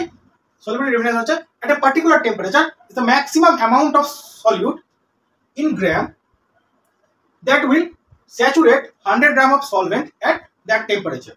তার মানে কোনো একটা পার্টিকুলার টেম্পারেচারে, আবার সলিউবিলিটির ক্ষেত্রে টেম্পারেচার মাস্ট, টেম্পারেচার সবসময় মেনশন করতে হয়। কোনো একটা পার্টিকুলার টেম্পারেচারে, সেটা 3 ডিগ্রি সেলসিয়াস হতে পারে, হ্যাঁ, সেই টেম্পারেচারে যে কোনো একটা সলিউট তার ম্যাক্সিমাম অ্যামাউন্ট ডিজলভ হয়ে ইন গ্রামে, সবসময় গ্রামে, ইউনিট কি থাকবে? গ্রামে। ম্যাক্সিমাম অ্যামাউন্ট ডিজলভ হয়ে 100 গ্রাম সলভেন্টের মধ্যে ডিজলভ হয়ে একটা কি করবে? একটা স্যাচুরেটেড সলিউশন তৈরি করবে ওই টি টেম্পারেচারে, ওই পার্টিকুলার টেম্পারেচারটা। সেটা যদি আমরা ধরি টি টেম্পারেচারে, তার মানে একটা টি টেম্পারেচারে, কোনো একটা পার্টিকুলার টেম্পারেচারে সলিউট তার ম্যাক্সিমাম অ্যামাউন্ট গ্রামে ডিজলভ হয়ে 100 গ্রাম সলভেন্টের মধ্যে কি করবে? ডিজলভ হয়ে একটা স্যাচুরেটেড সলিউশন তৈরি করবে ওই পার্টিকুলার টেম্পারেচারটাতে। তাহলে কি বলবো? তখন আমরা কি বলবো? ওই সলিউটটা, সেটাকে বলবো ওই সলিউটটার তার সলিবিলিটি। তাহলে কোন একটা সলিউটের সলিবিলিটি কি হবে? এটা particular temperature is the maximum amount of solute is in gram that will saturate 100 gram of solvent at that temperature। ঠিক আছে? এটাকে আমরা সলিবিলিটিকে এক্সপ্রেস কেমন করে করি ম্যাথমেটিক্যালি? সেটা হচ্ছে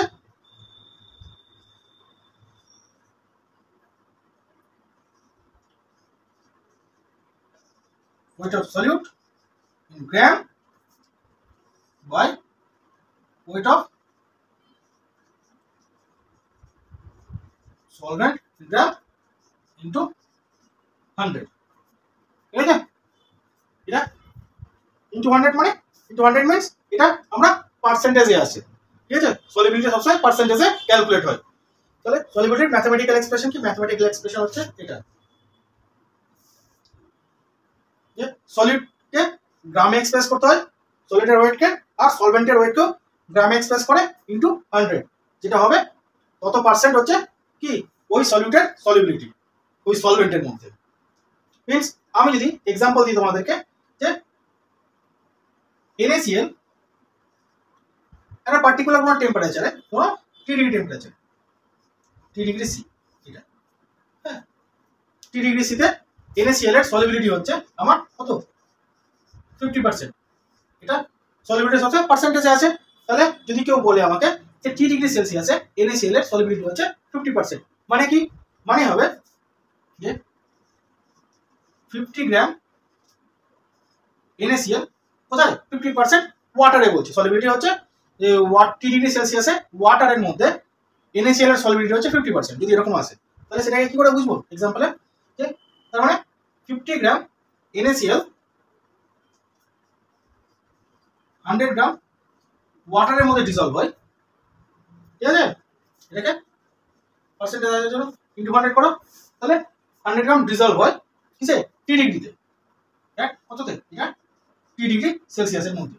তাহলে টি ডিগ্রিতে 50 গ্রাম NaCl 50 গ্রাম H2 মধ্যে ডিজলভ হবে ইনটু 100, এইভাবে আমরা ম্যাথমেটিক্যালি এটাকে এক্সপ্রেস করি। এখানে গ্রাম গ্রাম কাটবে, 100 কাটবে, তাহলে 50% আলটিমেট রেজাল্টটা বের হবে। তাহলে টি ডিগ্রিতে 50 গ্রাম NaCl 100 গ্রাম ওয়াটারের মধ্যে ডিজলভ হয়ে কি করে একটা স্যাচুরেটেড সলিউশন তৈরি করে। এটাই হচ্ছে কি NaCl এর টি ডিগ্রি সেলসিয়াসে NaCl এর সলিবিলিটি ওয়াটারের মধ্যে হচ্ছে 50%। এটা যদি আমাকে এক্সপ্রেস করতে হয় ম্যাথমেটিক্যালি আমরা এইভাবে এক্সপ্রেস করব। ক্লিয়ার? দেখো বুঝতে পারলে তোমরা? তাহলে এবার একটু মেলালাম, যদি আমাকে কোনো একটা সাবস্টেন্সের সলিবিলিটি ডিটারমাইন করতে দেবে তাহলে আমরা কি করে বুঝবো? এর ছোট্ট এক্সপেরিমেন্ট আছে, ঠিক আছে? কোনো একটা সাবস্টেন্স আমাকে দিয়ে দিল, গিভেন তার আমাকে সলিবিলিটি ডিটারমাইন করতে দিল, মেজার করতে দিল, কি করে করব জানো? সাপোজ আমাকে দিয়েছে NaCl, চলো NaCl সবথেকে কমন কি করছি, NaCl দিয়েছে আমাকে সলিউট। তাহলে আমার কাছে সলিউট যদি ডিটারমাইন করি তাহলে আমাকে সলিউট কি দিয়েছে, সলিউট দিয়েছে NaCl, সলভেন্ট আমাকে দিয়ে দিয়েছে ওয়াটার, আর টেম্পারেচার আমাকে বলে দিয়েছে T degree C, T degree. এবার আমাকে ডিটারমাইন কেমন করে করবো? তাহলে কি করতে হয় প্রথমে, ধরো আমি একটা কন্টেনার নিয়েছি,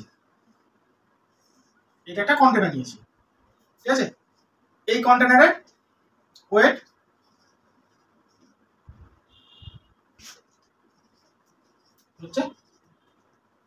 হচ্ছে ধরো M1 বা M, চলো M এত, ঠিক আছে?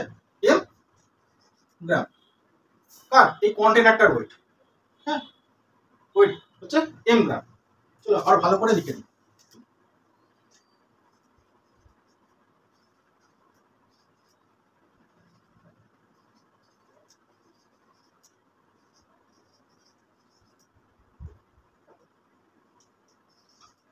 M গ্রাম। একটা কন্টেনার নিয়েছি, কন্টেনারের মধ্যে কি করলাম আমি, ওয়াটার ফিল করলাম, ঠিক আছে?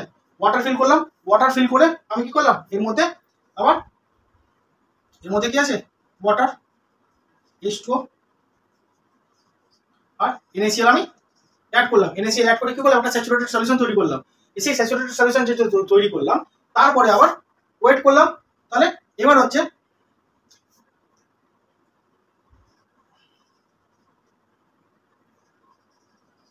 স্যাচুরেটেড সলিউশন প্লাস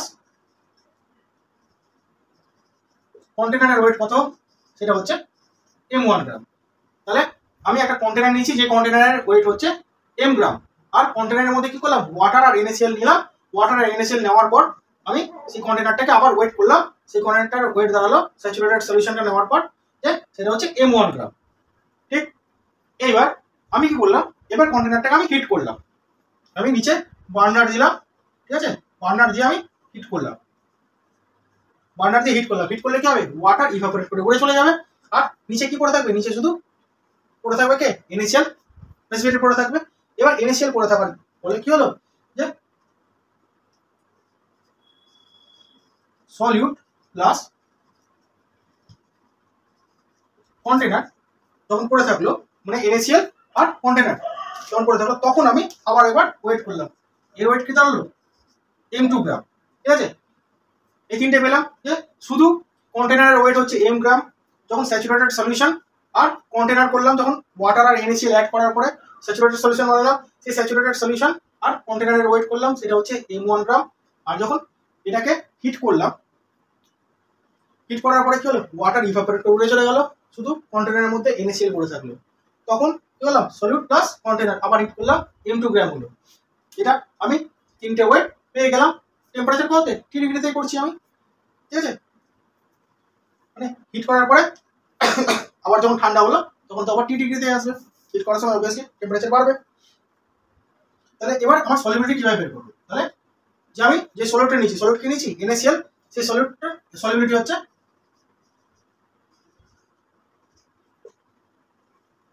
কি করে পাবো, সেটা হচ্ছে এখানে কি জানি আমরা solubility solute by solvent into 100 এটা হচ্ছে সলিবিলিটি। তাহলে সলিড কত এখানে?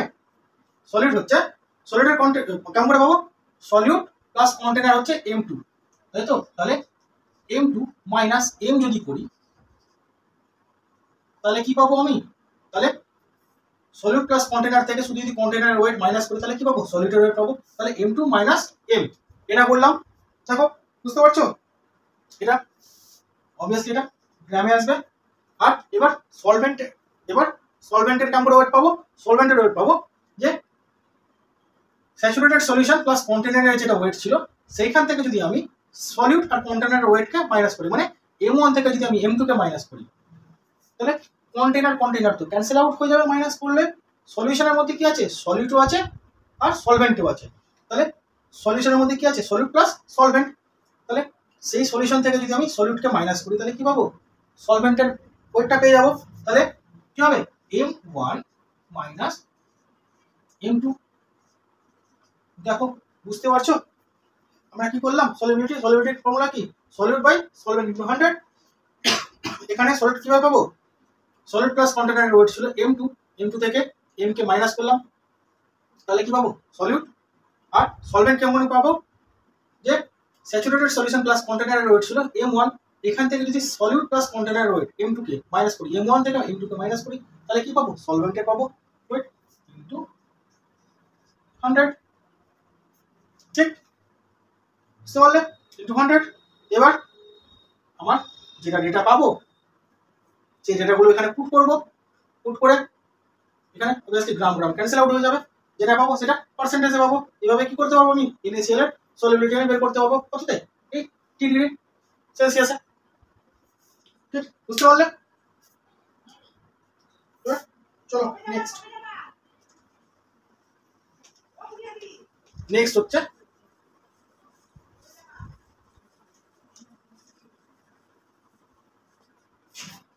Solubility curve.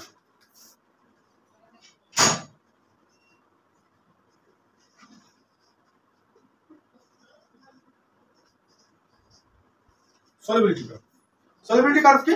সলিবিলিটি কার্ভ হচ্ছে যে আমি কি বললাম একটু আগে, যে সলিউশনের মধ্যে আমরা সবসময় টেম্পারেচারকে মেনশন করি, তাই তো? কেন? যে টেম্পারেচারের ডিফারেন্স আসলে কোনো সাবস্টেন্সের সলিবিলিটির ডিফারেন্স আসে। তো যখন আমরা টেম্পারেচারে বিভিন্ন রকম টেম্পারেচারে নিয়ে যাই কোনো একটা সলভেন্টকে, তার মধ্যে কি হবে? তার মধ্যে সলিউটের ডিজলভ করার এবিলিটিটাও ডিফারেন্ট হয় টেম্পারেচারের ডিফারেন্স। আর সেটাকে যদি আমরা একটা গ্রাফে প্লট করি তাহলে কি পাবো? আমরা একটা কার্ভ বা একটা গ্রাফ পাই। যে গ্রাফটা পাই সেই গ্রাফটাকে আমরা সলিবিলিটি কার্ভ বা সলিবিলিটি গ্রাফ বলি। কিরকম গ্রাফটা হয়?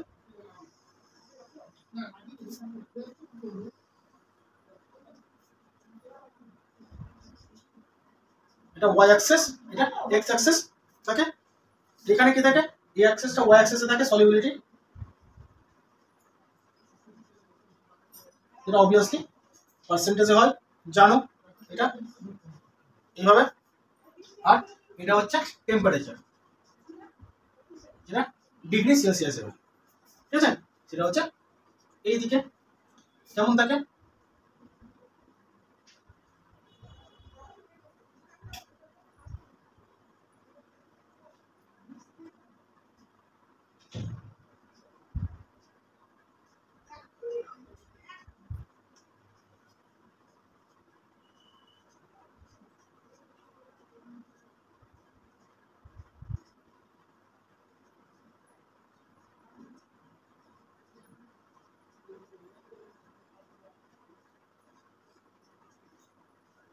এরকম।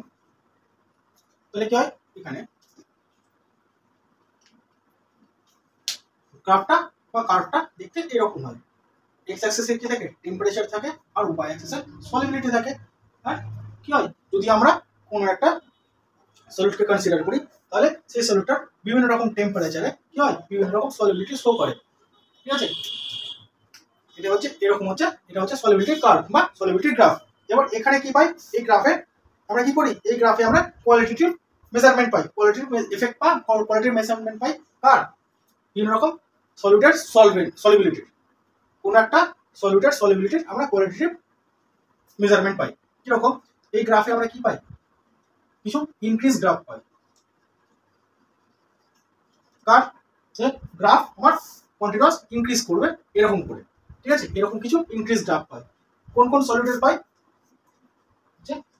KNO3, তারপর আর কার পাই?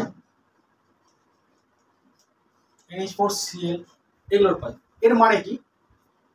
এর মানে হচ্ছে KNO3 মানে পটাশিয়াম নাইট্রেট, তারপরে অ্যামোনিয়াম ক্লোরাইড, এগুলো এগুলো কি হয়? এগুলোর ক্ষেত্রে গ্রাফ আমার এরকম ইনক্রিজ করে মানে যত আমার টেম্পারেচার রাইজ করে এদের সলিবিলিটি লেভেল তত বাড়তে থাকে, সলিবিলিটি বাড়তে থাকে, ঠিক আছে। এরকম পাই, এরকম কার পাই? KNO3, এরকম আমরা 60 গ্রাফ পাই, ইনক্রিজ গ্রাফ পাই। যদি আমরা সলিবিলিটি কার্ভে কোনো একটা সাবস্টেন্সের এরকম ইনক্রিজ গ্রাফ পাই তাহলে কি বুঝি আমরা? টেম্পারেচার রাইজ করার সাথে সাথে তার সলিবিলিটি লেভেল বাড়ছে, ঠিক আছে। আর কিছু কিছু সাবস্টেন্স আমরা কি পাই? ইনক্রিজ স্লাইটলি, কার এরকম NaCl, তারপর KCl, এদের ক্ষেত্রে আমরা যে গ্রাফটা পাই সেই গ্রাফটা খুব সামান্য পাই, ইনক্রিজ করে বাট খুব স্লাইটলি। এরকম NaCl এর ক্ষেত্রে গ্রাফ ইনক্রিজ করে কিরকম?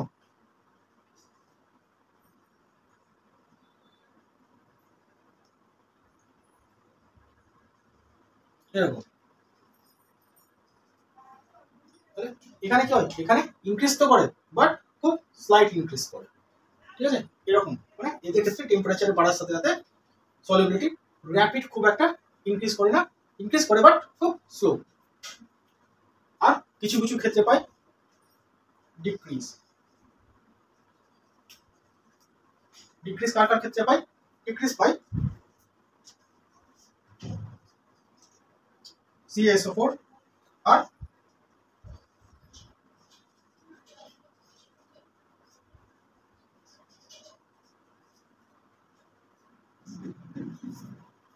কার কার পাই? CaSO4, ঠিক আছে। CaSO4 আর ক্যালসিয়াম সালফেট আর ক্যালসিয়াম হাইড্রোক্সাইড 70 ডিগ্রির উপরে স্লাইটলি ইনক্রিজ করে CaSO4 বিলো 70 ডিগ্রি, ঠিক আছে। মানে ক্যালসিয়াম হাইড্রোক্সাইড কি হয়? 70 ডিগ্রির নিচে টেম্পারেচার বাড়ার সাথে সাথে স্লাইটলি ইনক্রিজ করে।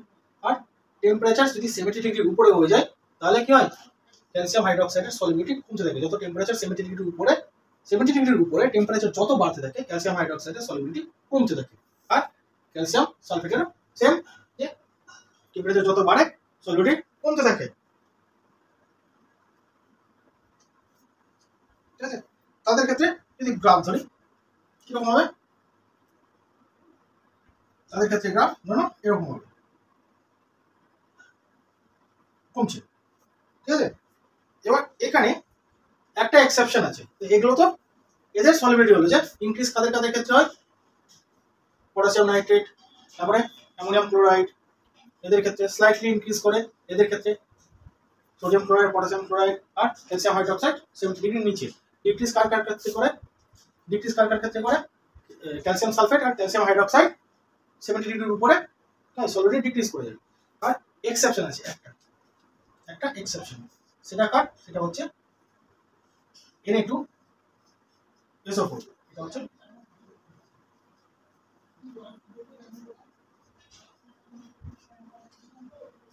এটা, এ হচ্ছে এক্সেপশন। কিরকম এক্সেপশন? সোডিয়াম সালফেটের ক্ষেত্রে সোডিয়াম সালফেট 10H2 এর সলিবিলিটিতে এক্সেপশনাল কার্ভ দেয়। কিরকম এক্সেপশনাল কার্ভ? সেটা হচ্ছে সোডিয়াম সালফেট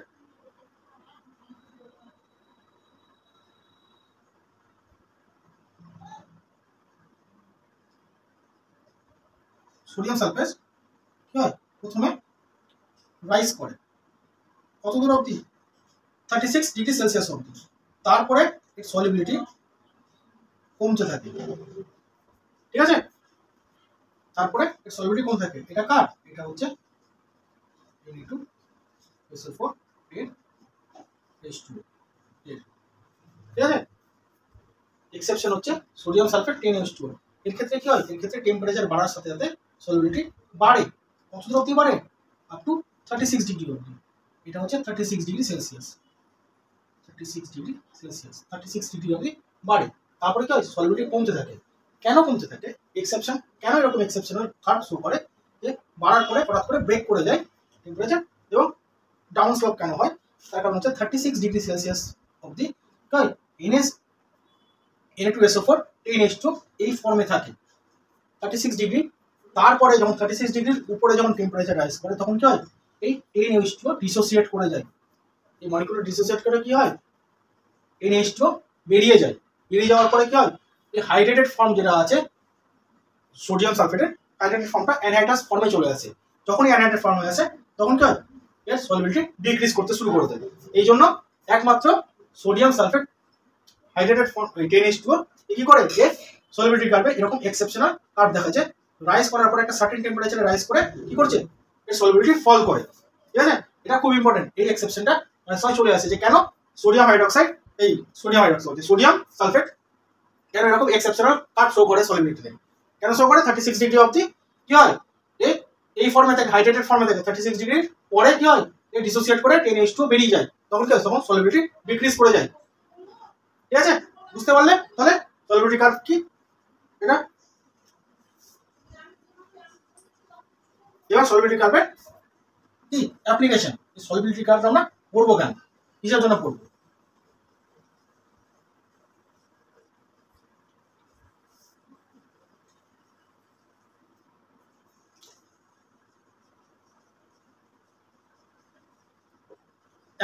অ্যাপ্লিকেশন নাম্বার 1 কি, মেডিকেলে কি, যে যদি আমরা কোনো মেডিসিনগুলো তো সাবস্টেন্স, তারাও তো কোনো না কোনো সলভেন্টের মধ্যে ডিজলভ হয়। তো যে মেডিসিনগুলো আছে, যে সাবস্টেন্সগুলো আছে, মেডিসিনাল সাবস্টেন্স, তাদের যদি আমরা সলিবিলিটি জানি যে কত কোনো একটা পার্টিকুলার টেম্পারেচারে কোনো একটা পার্টিকুলার সলভেন্টের মধ্যে তার সলিবিলিটি কত, তাহলে কি হবে, তাহলে আমরা সেই মেডিসিনগুলোকে যখন আমরা শরীরের মধ্যে ইনটেক করবো, তাহলে আমরা জানতে পারবো শরীরের টেম্পারেচার কত 37। তাহলে আমরা যদি সেই মেডিসিনগুলোর সলিবিলিটি জানতে পারি ওয়াটারের মধ্যে কত, তাহলে কি আমরা খুব সহজেই বলতে পারবো যে 37°C ওয়াটারের মধ্যে, সেলের মধ্যে, বডির মধ্যে থাকে ওয়াটার ম্যাক্সিমাম। যত কেমিক্যাল টেস্ট, যত কেমিক্যাল রিয়াকশনসগুলো হয় ওয়াটারের প্রেজেন্সে হয়। তাহলে 37°C ওয়াটারের মধ্যে কোনো একটা মেডিকেল সাবস্টেন্সের যদি আমরা সলিবিলিটি জানি, তাহলে আমরা সেই অনুযায়ী কি করতে পারবো, তার ডোজটাকে আমরা ডিটারমাইন করতে পারবো। ঠিক, সেই স্যাচুরেটেড সলিউশন তৈরি করবে যত রাতে, তার থেকে কি কম বা ম্যাক্সিমাম তত দূর অবধি আমরা কি সেই সাবস্টেন্সটা আমরা কোনো মেডিসিনের মধ্যে রাখবো, কোনো ট্যাবলেট বা ক্যাপসুলের মধ্যে রাখবো, তার থেকে বেশি দেবো না। তার কারণ হচ্ছে তার থেকে বেশি দিতে গেলে কি হবে, বডিতে স্যাচুরেশনের বেশিতে যদি চলে আসে সলিডটা, তাহলে কি হবে, প্রেসিপিটেট পড়বে। তাহলে শরীরের মধ্যে যদি প্রেসিপিটেট পড়ে যায়, ডিজলভ যদি না হয়, তাহলে মেডিসিন কোনো কাজে আসবে না, আর পরবর্তীকালে কি হবে, সেটা সাইড এফেক্ট দেখা দেবে। বুঝতে পারলে? ওই জন্য আমরা যে কোনো মেডিসিনাল সাবস্টেন্সের আমরা কি করি, সবার আগে সলিবিলিটি বুঝতে চাই। হ্যাঁ, যে আমাদের ওর সলিবিলিটি কত, কারণ আমাদের শরীরের টেম্পারেচার 37 আর সলভেন্ট হচ্ছে ওয়াটার। এতে করে আমাদের মেডিসিনগুলোর যাতে করে সাইড এফেক্ট না হয়। সেকেন্ডে কি হয়, সেকেন্ডে কাজের দরকার পড়ে কেমিস্ট আর রিসার্চারদের, তাদের ক্ষেত্রে দরকার পড়ে। কেন, যে কোনো একটা সাবস্টেন্সকে যদি আমরা সলিবিলিটি কার্ভ দেখি, সলিবিলিটি কার্ভ নিয়ে আমরা ডিসকাস করি, তাহলে কি জানতে পারবো, কোনো একটা সলিউট কোনো একটা পার্টিকুলার সলভেন্টের মধ্যে সব থেকে বেশি ডিজলভ করে আমরা সেটা জানতে পারবো। আমরা কি সব সলিউট তো সব সলভেন্টের মধ্যে খুব ভালো ডিজলভ করবে তার তো মানে নেই। তো আমাদের যদি কোনো একটা গিভেন সলিউট থাকে, সেই সলিউটটা কোনো একটা পার্টিকুলার টেম্পারেচারের মধ্যে কোন পার্টিকুলার সলভেন্টের মধ্যে সব থেকে ভালো ডিজলভ করছে, আমরা কার থেকে জানতে পারবো, এই সলিবিলিটি কার্ভ থেকে জানতে পারবো। হ্যাঁ, আর কত টেম্পারেচারে সব থেকে বেশি সলিউবল হবে সেটাও জানতে পারবো। তাহলে সেভাবে কি আমাদের কেমিস্ট বা রিসার্চাররা কি করে, কোনো একটা সলিউটের জন্য সেরকম সুইটেবল টেম্পারেচার, সুইটেবল সলভেন্ট খুঁজতে পারে। তাহলে এগুলোর ক্ষেত্রে সলিবিলিটি কার্ভ আমার লাগে। আর থার্ড হচ্ছে যখন আমরা সেপারেশন করি,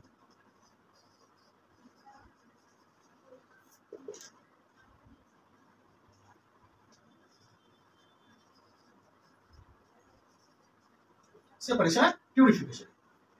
কিরকম করে সেপারেশন আর পিউরিফিকেশন, ধরো আমার কাছে দুটো সলিউট আছে, দুটো সলিউটই কোনো একটা আমার কাছে সলভেন্টের মধ্যে ডিজলভ অবস্থায় আছে, কিন্তু এদের মজার জিনিস হচ্ছে এ সলিউট যেটা, এ সলিউটটার কি হয়, এ সলিউটটার সলিবিলিটি ম্যাক্সিমাম হচ্ছে কত 60 ডিগ্রিতে, আর বি সলিউটটার স্যাচুরেটেড সলিউশন করে কততে 30 ডিগ্রিতে। মানে আমার কাছে এ প্লাস বি দুটো সলিউট আছে, এই দুটো সলিউট কোনো একটা পার্টিকুলার সি সলভেন্টের মধ্যে ডিজলভ করা আছে।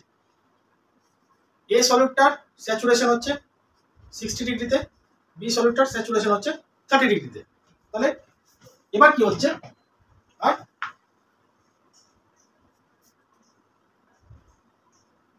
তাহলে আমি কি করলাম, এ সলিউটটা 60 ডিগ্রিতে কি করবে, 60 ডিগ্রিতে ম্যাক্সিমাম ক্যাপাসিটিতে ডিজলভ হতে পারবে, আর এই সলিউটটা 30 ডিগ্রিতে ম্যাক্সিমাম ক্যাপাসিটিতে ডিজলভ হতে পারবে। এবার আমার কাছে যে সলিউশনটা আছে সেই সলিউশনটা যদি ধরো 60 ডিগ্রিতেই আছে, এবার 60 ডিগ্রি থেকে যদি আমি 30 ডিগ্রিতে নিয়ে যাই আস্তে আস্তে, তাহলে কি হবে, এর ডিজলভ ক্যাপাসিটি বি কি হবে, বি ওই সলিউটের মধ্যে ম্যাক্সিমাম ক্যাপাসিটিতে ডিজলভ থাকবে। তাহলে বি তলাতে কোনো রকমভাবে প্রেসিপিটেট করবে না, কিন্তু 60 ডিগ্রি থেকে যখন 30 ডিগ্রিতে যাচ্ছে তাহলে এ কি হচ্ছে, এ ওর ম্যাক্সিমাম ক্যাপাসিটিতে ডিজলভার থাকতে পারছে না।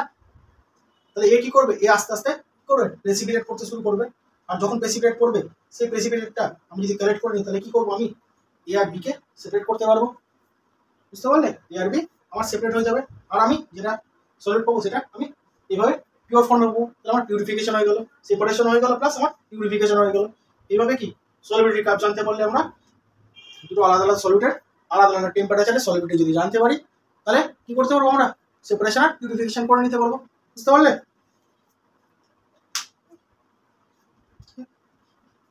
কেন আমাদের সলিবিলিটি কার্ভ লাগে।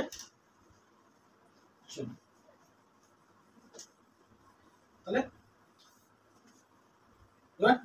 তো হলো সলিবিলিটির টেম্পারেচারের ডিফারেন্সে সলিবিলিটির কি কি ডিফারেন্স আছে। এবার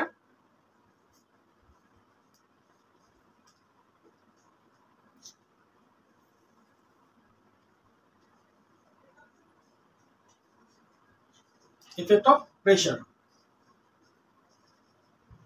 সলিউশনে কি হয়, প্রেশারের কি কি এফেক্ট আছে। আচ্ছা,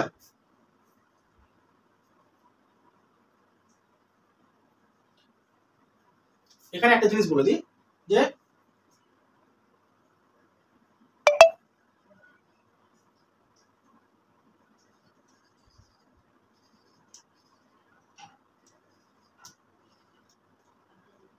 solubility of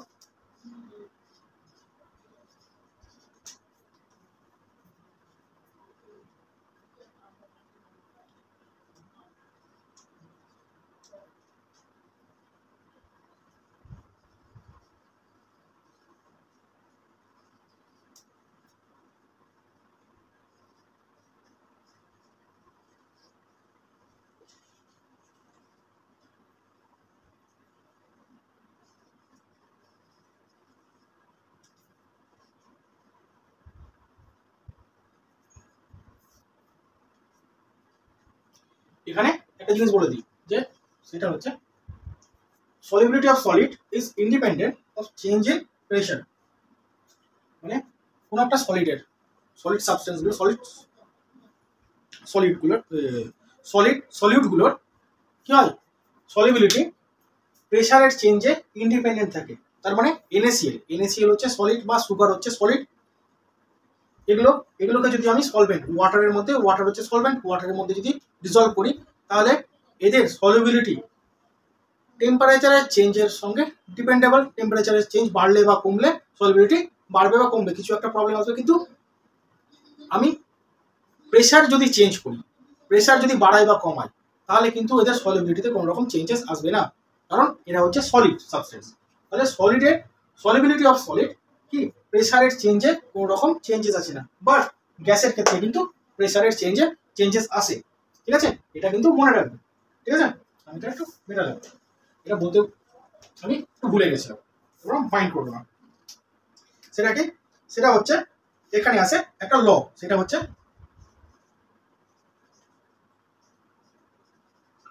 Henry's law. Henry's ল কি বলছে, হেনরিজ ল বলছে যদি আমার কাছে একটা গিভেন টেম্পারেচারে, ঠিক আছে, গিভেন টেম্পারেচার বা টেম্পারেচার যদি ফিক্স থাকে, টেম্পারেচার কত, টেম্পারেচার আমি ধরে নিলাম T degree Celsius, T degree সেলসিয়াসে, আর আমার কাছে যদি কোনো একটা গিভেন সলভেন্ট থাকে আর সেই সলভেন্টের আমার কোয়ান্টিটি যদি ফিক্স থাকে, ঠিক আছে, কোয়ান্টিটি আমার ফিক্সড আছে সলভেন্টের, যে আমাকে এত এমএল সলভেন্ট দিয়ে দিয়েছে, একটা নোন সলভেন্ট তার কোয়ান্টিটি আমাকে ফিক্স করে দিয়েছে, তাহলে কি হবে, তাহলে বলেছে যেখানে আমার temperature fix R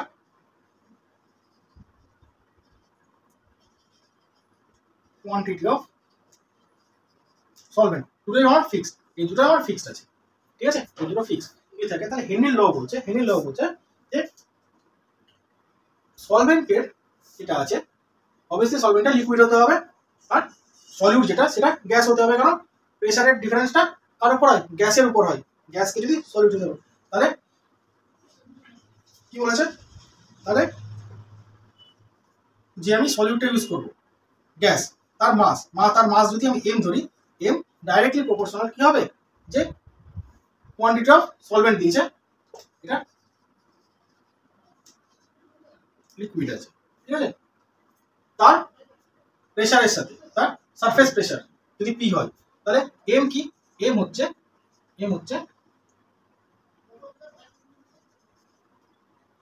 mass of a gas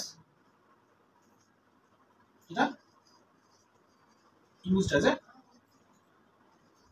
solute, আর পি কি, পি হচ্ছে সারফেস প্রেসার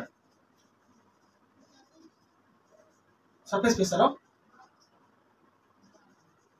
সলভেন্ট লিকুইড, তাহলে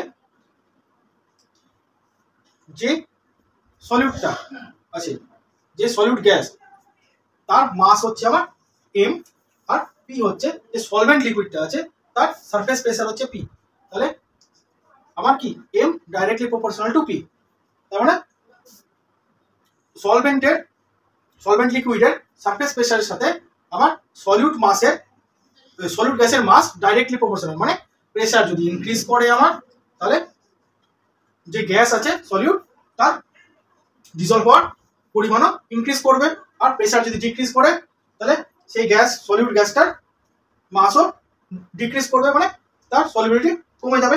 তার বেস্ট এক্সাম্পল যদি জানতে চাও তাহলে বেস্ট এক্সাম্পল হচ্ছে ওয়াটারের মধ্যে কার্বন ডাইঅক্সাইড, নর্মাল অ্যাটমসফেরিক প্রেসারে ওয়াটারের মধ্যে কার্বন ডাইঅক্সাইড খুব একটা ডিজলভ করে না, কিন্তু এই যে সোডা ওয়াটারগুলো থাকে বা লেমনেডগুলো যেগুলো থাকে, কোল্ড ড্রিঙ্কস, এগুলো তার মধ্যে কি হয়, জলের মধ্যে হাই প্রেসারে কি করে কার্বন ডাইঅক্সাইডকে ইনজেক্ট করা হয়, তাহলে ওয়াটারের সারফেস প্রেসার ইনক্রিজ করে দিলে কি হবে, কার্বন ডাইঅক্সাইড ম্যাক্সিমাম ডিজলভ করবে, যেটা নর্মাল প্রেসারে বেশি ডিজলভ করে না, ম্যাক্সিমাম ডিজলভ করবে, তার জন্য কি হয় সোডা বা লেমনেডগুলোর মধ্যে কি হয় ম্যাক্সিমাম কার্বন ডাইঅক্সাইড ডিজলভ হতে পারে কিসে, হাই প্রেসারে, এই জন্য আমাদের কোল্ড ড্রিঙ্কসগুলো বা এই লেমনেড সোডাগুলো কি হাই প্রেসারে তৈরি করা হয়, ওই জন্য ক্যাপ খুলতে গেলে খুব ফাস্ট বেরোয়, বুঝতে পারলে এটা। আর এবার কি বলেছে, এটা হচ্ছে এফেক্ট অফ প্রেসার আর এফেক্ট অফ টেম্পারেচার, তাহলে গ্যাসের সলিবিলিটিতে টেম্পারেচারের কি effect,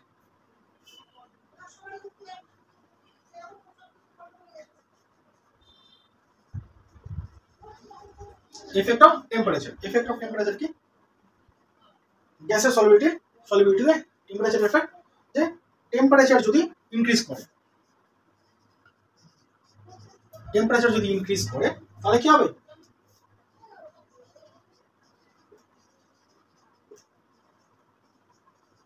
solubility of gas decrease করবে, তার মানে টেম্পারেচারের সাথে গ্যাসের সলিবিলিটি ইনভার্সলি প্রপোর্শনাল, টেম্পারেচার যদি বাড়ে তাহলে সলিবিলিটি অফ গ্যাস কি হবে ওয়াটারের মধ্যে ডিক্রিজ করবে, ঠিক আছে।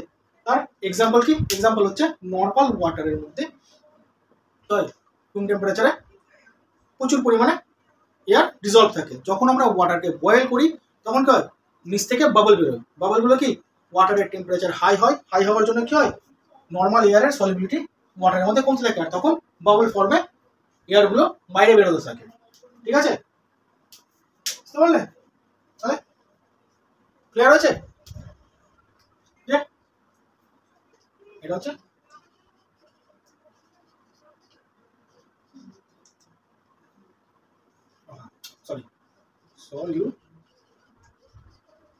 solubility of gases, ঠিক আছে?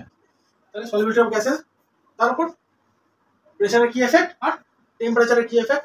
তাহলে প্রেসারের সাথে solubility কি হবে, প্রেসারের সাথে ডাইরেক্টলি প্রপোর্শনাল, ঠিক আছে?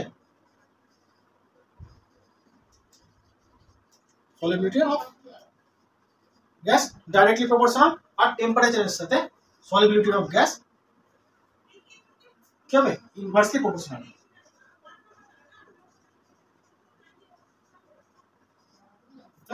ইনভার্সলি প্রপোর্শনাল মানে টেম্পারেচার বাড়লে এর solubility কমবে আর এর প্রেসার বাড়লে solubility কি হবে, বাড়বে। বুঝতে পারলে এটা? দেখো ক্লিয়ার হয়েছে তোমাদের? তাহলে আজ এই পর্যন্ত।